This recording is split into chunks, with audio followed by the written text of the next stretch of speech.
YCP నేతల కబ్జాల వల్లే వరదలు వచ్చాయని బీజేపీ రాష్ట్ర ఉపాధ్యక్షుడు విష్ణువర్ధన్ రెడ్డి విమర్శించారు.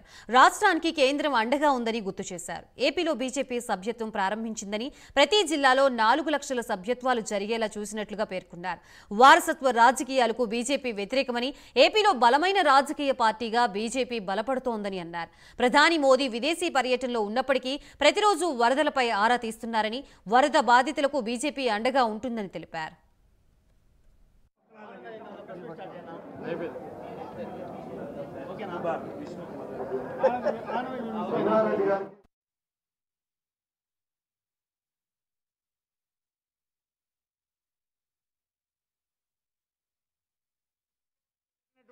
విపత్తు ఏదైతుందో దీనికి సంబంధించి ఇప్పటికే 12,000 మందిని కేంద్ర ఎన్డీఆర్ఎఫ్ బృందాలు రంగంలో దిగి ఈరోజు ప్రాణాలు కాపాడడం జరిగింది.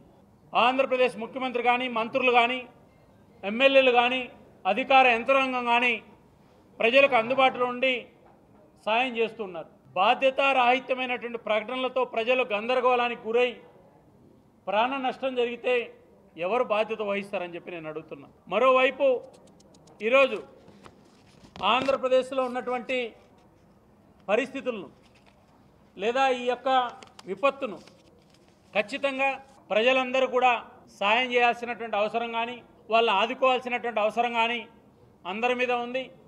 కాబట్టి విజయవాడ ప్రాంతంలో వచ్చినటువంటి వరదలు విజయవాడ ప్రాంతానికి సంబంధించిన కాదది. ఈ రాష్ట్ర ప్రజలందరూ కూడా ఆ ప్రాంత ప్రజలు వెనక ఉన్నారనేటువంటి విషయాన్ని గుర్తు చేస్తున్నాం. విజయవాడలో జరిగిన